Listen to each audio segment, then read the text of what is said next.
Isang magandang araw sa ating lahat. Amen? Buhay na ba ang lahat? Amen. Kamusta kayo? Kamusta kayo? Okay lang? Nakatanong na? Better than yesterday. Yes. Better than Yesterday. yesterday.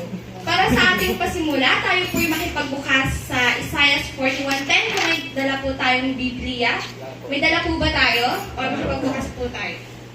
Say amen po pag nabuksan na po natin. Nakita yung verse. Amen. Sabi dito, Isaiah 41:10. Fear not, for I am with you. Do not be dismayed, for I am your God. I will strengthen you, I will help you, I will uphold you with my righteous right hand.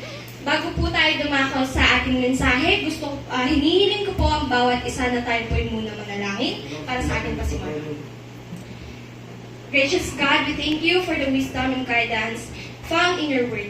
As we prepare to share your message, may your spirit fill our heart with understanding and compassion.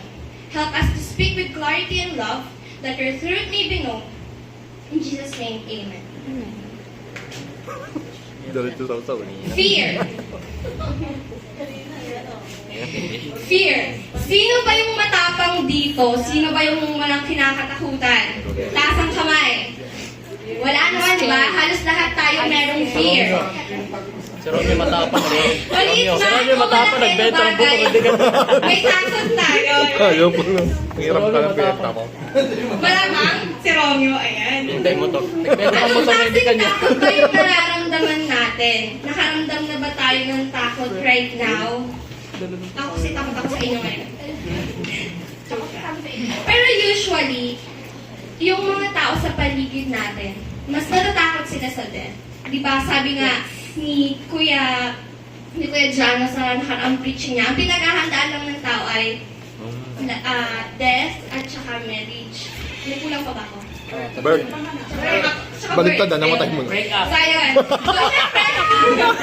So, syempre, ganun din sa death. Takot tayo mamatay kahit naman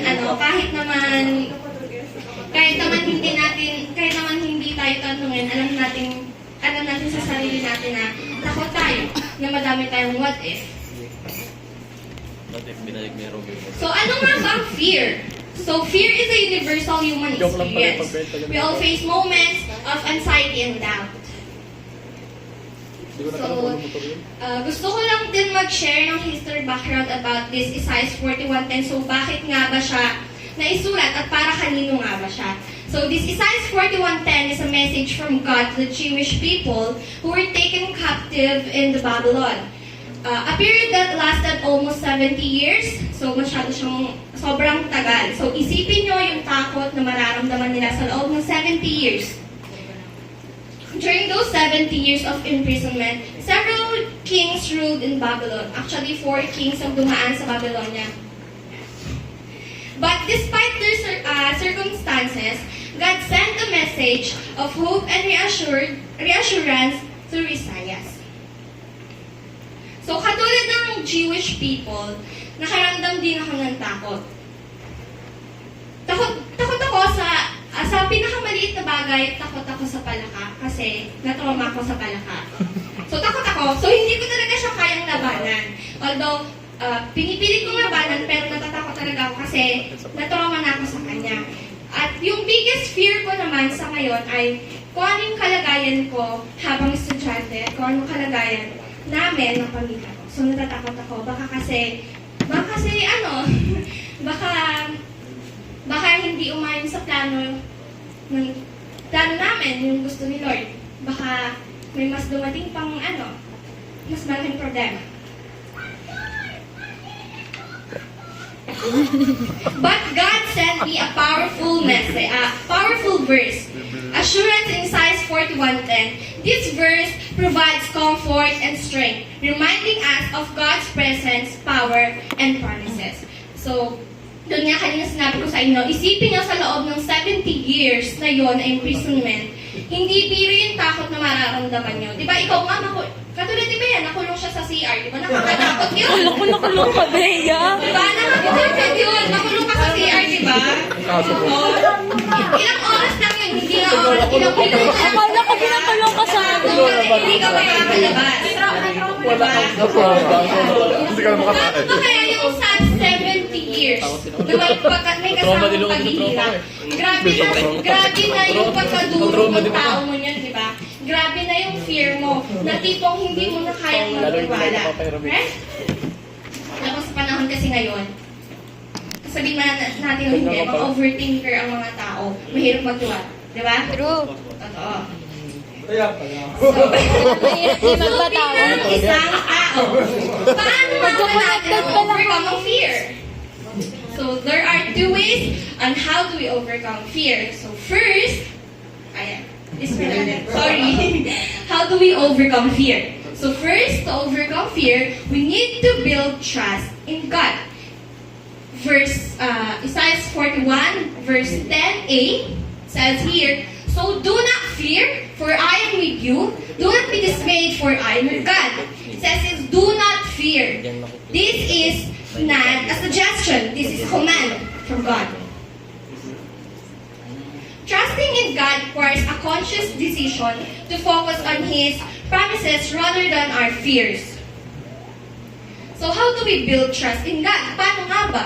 Bakit hindi na lang sinabing trust in God? Bakit may build pa? Diba? Sabi,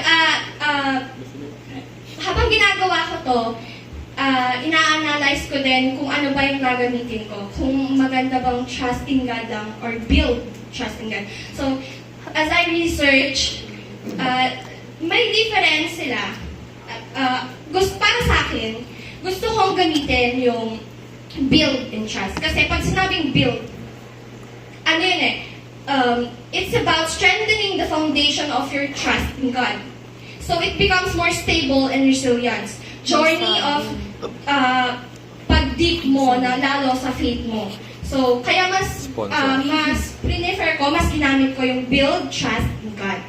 Kasi, sabi ko nga katulad ko ng sinabi ko kanina, mahirap magtiwala. So, sa loob ng 70 years, tingin mo tingin mo, maniniwala ka ba kahit kanino sa loob ng 70 years na may kasamang diba hindi na, parang halos mahirap na. Siyempre tayong tao, kahit paulit-ulit sinasabi, we need to trust in God. Pero nakikita mo ba sa tao, sa buhay na yon ng tao na yon, na nagbi-build ba siya ng trust, naniniwala ba siya kay Lord? Baka naman puro salita lang siya, pero hindi mo naman nakikita, right? So, this is a picture, praying. So, that is isang step din yan para ma-build pa lalo yung trust natin kasi praying is communication din natin yan kay Lord, tama? Yes. So, by praying, syempre, mayroon tayong communication, mayroon tayong connection kay Lord. Second, to overcome fear, we need to remain steadfast. Verse 10b, it says here, I will strengthen you and help you. I will uphold you with my righteous right hand. The assurance of God's presence gives us courage and confidence to face any challenge. So, ayun. Remain steadfast. Tingin nyo, sa loob ng 70 years, kaya mo bang magpakatatag? Hindi na, di ba? So, paano tayo magiging matatag sa loob? Paano tayo magiging matatag sa mahabang panahon na naniniwala na may trust tayo kay Lord? So, meron ako dito, hindi ko na na-flash. Ang una ko is develop positive mindset. Kasi paano ka makaka-build ng trust mo? Paano ka magiging malakas kung negative yung mindset mo, di ba? So, doon pa lang, panghihinaan ka na, di ba? Doon nga pa lang sa what if, nakakapanghina na yun, di ba? What if may mahal na siyang iba? Sablay ka, di ba? Mahirap talaga magpatawad. Strong support. So, syempre, hindi naman pwedeng puro positive mindset lang, pero wala ka namang strong support.